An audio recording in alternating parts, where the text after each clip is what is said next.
اچھا حضرت، نماز کے بارے میں بات ہو رہی تھی تو دل میں ایک سوال یہ بھی مچلتا ہے کہ نماز کی جو ہمیں جس طرح کی ہمیں شکل نظر آتی ہے، یہی کیوں فرض کی گئی ہے جو ہمارے دل میں جو قلبی ذکر ہے کہ ہر وقت اٹھتے بیٹھتے ہم اللہ کو یاد کر سکتے تھے. آپ گاڑی چلا رہے ہیں، آپ جاب پہ بیٹھے ہیں، آپ گھر میں ہیں، اللہ کی یاد آپ کے دل میں آ سکتی ہے. تو اس میں اور یہ جو ایک نماز کی ایک فزیکل، اس میں کیا فرق ہے اور اس کو کیوں اس کے اوپر کیوں اس کی کیوں اس کو اہم قرار دیا؟ اہم قرار، بالکل صحیح. اصل میں بات یہ ہے کہ ذکر و فکر یہ بڑا بہترین عمل ہے اور شاندار عبادت ہے، لیکن اس کو اللہ تبارک و تعالی نے بنیادی عبادت قرار نہیں دیا، بلکہ اس کے لیے نماز کی عبادت کو بنیادی عبادت قرار دیا. اس کی وجہ یہ ہے کہ اصل میں ذکر و فکر کے ذریعے سے اللہ تبارک و تعالی کی عظمت و جلال کا دھیان کرنا یہ ہر ایک کی بس کی بات نہیں ہے.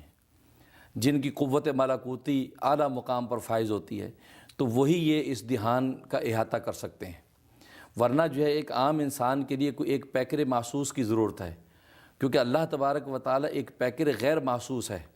تو اس کو احاطہ خیال میں لانے کے لیے ایک ایسا پیکر محسوس کی ضرورت ہے کہ جس کے ذریعے سے وہ اللہ تبارک و تعالی کی عظمت و جلال کو اپنے دھیان میں لا سکے.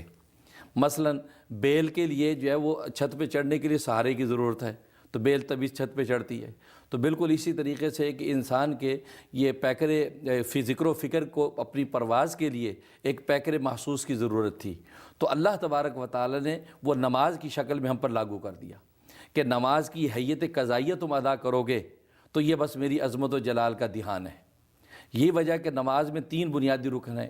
ایک ہے دل کے اندر اللہ تبارک و تعالی کی عظمت کا دھیان، دوسرا زبان سے ذکر و دعا، اور باقی اعضاء کے ذریعے سے اللہ تبارک و تعالی کی تعظیم.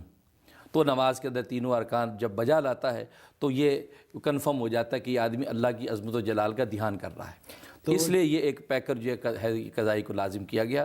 اکیلے ذکر و فکر کے لیے کوئی پیمانہ نہیں تھا، لہذا اس سے بنیادی عبادت کی ادائیگی مشکل تھی. تو جو لوگ یہ سمجھتے ہیں کہ ذکر و فکر کر لیا، اللہ کو یاد کر لیا تو نماز سے چھٹی ہو گئی، تو ایسا نہیں ہے. نہیں، ایسا نہیں. تو ذکر و فکر ظاہر ہے کہ نماز کی حقیقت اقیم الصلاۃ لذکری فرمایا کہ نماز قائم کرو میرے ذکر کے لیے. یہ بھی ایک ذکر کی شکل یہ بھی ذکر کی ایک شکل ہے. تو جو شکل اللہ نے متعین فرما دی ہمیں وہ شکل بجا لانی. تو اچھا حضرت، جمیل